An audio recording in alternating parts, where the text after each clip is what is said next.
So we have all-time WWE Hall of Famer, legend, the man that really is responsible for the big boom of WWE, particularly just like Vince McMahon, Hulk Hogan, what they did in the 1980s. Man, I'm pretty sure if they didn't do that, I would not be here talking about pro wrestling right now. You probably all wouldn't be in the chat or commenting on this video or watching this. So yeah, I've always respected greatly Hulk Hogan for what he's done for the world of professional wrestling. That being said, I can't say I really don't have a big emotional attachment, as I was never really much into Hulk Hogan like that, because I grew up during the New Generation era, so the guys that I first got exposed to when it came to professional wrestling was Shawn Michaels, Big Daddy Cool Diesel, Razor Ramon, The Undertaker, you know, from the mid-90s and stuff like that, Bret Hart, Owen Hart, you know, those are like my guys that I grew up with. And of course I knew, and I kind of watched wrestling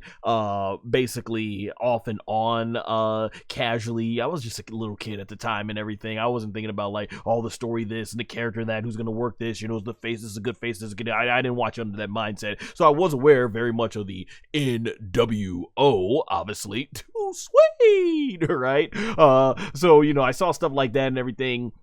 But I didn't get hooked onto wrestling until 1998 with Stone Cold Steve Austin's rise, and so I was always, you know, a Stone Cold and Rock guy growing up. Whereas Hogan, I really wasn't much into Hulk Hogan like that. But when I became a teenager, I started going back and looking at some of that stuff from the 80s and realized, man, Hulk Hogan was such a huge part of professional wrestling history and where he got it. So I kind of grew and had a lot more appreciation for Hulk Hogan. So like I said, I was never like, you know, emotionally attached as you know, I'm a 90s kid, not an 80s kid, but overall that's what kind of where I've always felt about as far as Hulk Hogan. Yeah, I've heard all the stuff about the backstage politics and everything that goes into that from others and all that stuff, you know, and everything. We've heard all the stories and the stories that Hogan's made up and everything where, you know, it's just they're not, some of these stuff is not true, right? That being said, Hogan got booed heavily over here. Super booed really bad. Like the boos put Dominic Mysterio and the current iteration of the New Day to shame. It made them sound like they were the most popular people on the planet. Man, they did. These people in LA, they hated Hulk Hogan with a passion, capital H hated, man. And I don't think it was politically driven either, because the Undertaker, if we're talking about like Donald Trump here, Undertaker supported Donald Trump and he was still cheered here by the same audience. So clearly it's not a political thing. I think honestly, you know, there's been a lot of things we've heard, obviously the racial stuff as far as what Hogan said. SMP says in the chat, let me tell you something, brother. Well, clearly this audience did not want to be told anything, brother.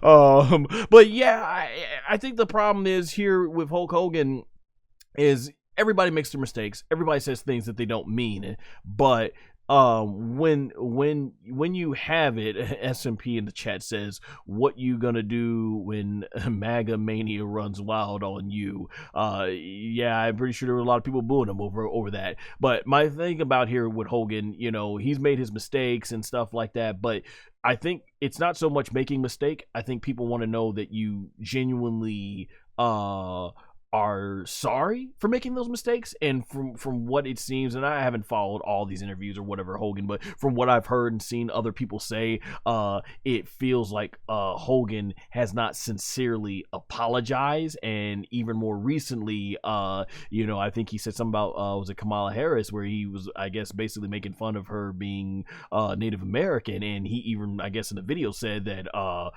something like oh, I'm gonna get heat for that, brother, or something like that. And when you do stuff like that in the public eye, it doesn't lead a good impression, especially when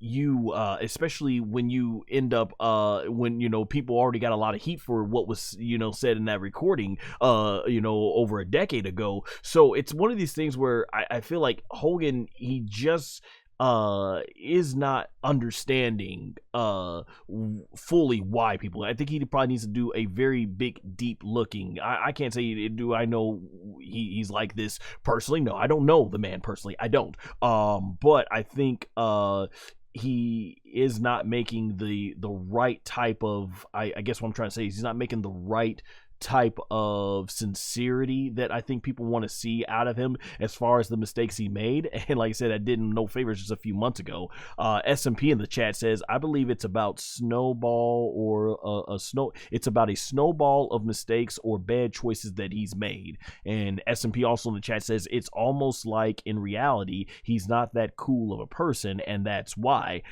Very good points too. I think a lot of it just comes in, like I said, we've all heard these stories about Hogan over the years, and then when you have all this other stuff piled on top of it, it's kind of like, man, it's just Hogan might really have to do some deep soul searching in terms of why people are coming at him and stuff, and that's for him to do. That's not me, that's not you, that's not anyone else out there. That's Hulk Hogan has to, like Michael Jackson once said, be the man in the mirror and look at yourself, and if you want to make the world a better place, you got to make that change and stuff. And so I think if Hogan comes out to be just show more sincerity and understanding the mistakes and how certain things that he says is not going to be, that stuff is going to hurt people, like I said, especially for those who do have a more emotional attachment to Hulk Hogan because of what he's done for professional wrestling. So that's about the best way I can put it and everything. And so, yeah, he got booed heavily here.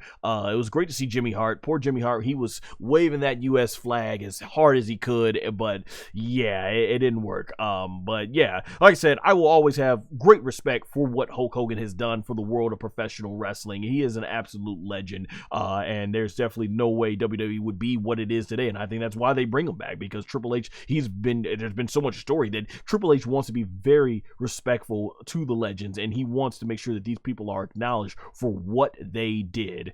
Let's see, SMP in the chat also says, and he dodged his stuff. It's like most people like Taker and Flair at least stand on their stuff and still is cool with people, but Hogan still acts brand new at times. Yeah, that's kind of what I was saying is, when questioned about this stuff, I think Hogan is like, he doesn't understand why are people mad. And I think, I think Mark Henry, even once again, he recently was talking about how he felt like Hulk Hogan hasn't been 100% sincere as far as in trying to apologize. And maybe if Hogan starts showing that sincerity and or at least I want to say maybe he doesn't know and he needs to learn and get a better understanding of what he is saying and why people are having issue with it, that could probably be the catalyst that can make it getting back to people cheering him, because let's face it, at his age, Hogan should be revered and celebrated as this all-time great legend that helped put professional wrestling on the map. But instead, he's getting super booed, and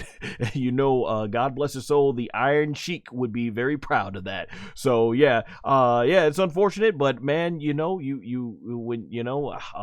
can we say? I know a lot of this Hogan did to himself, honestly. So that's where we have to end it. But that being said, it's cool to see as a wrestling fan, particularly just as a wrestling fan, getting out of Hogan's personal life here, because like I said, I don't know the guy personally and all that stuff and everything, but when it comes to it as a professional wrestling, it is really cool to know that we had Hulk Hogan, John Cena, The Rock, and Roman Reigns. We were lacking Stone Cold Steve Austin, my all-time favorite, but yeah, to have 4 out of 5 of the top 5 biggest faces in the WWE history on the same show, that was pretty cool.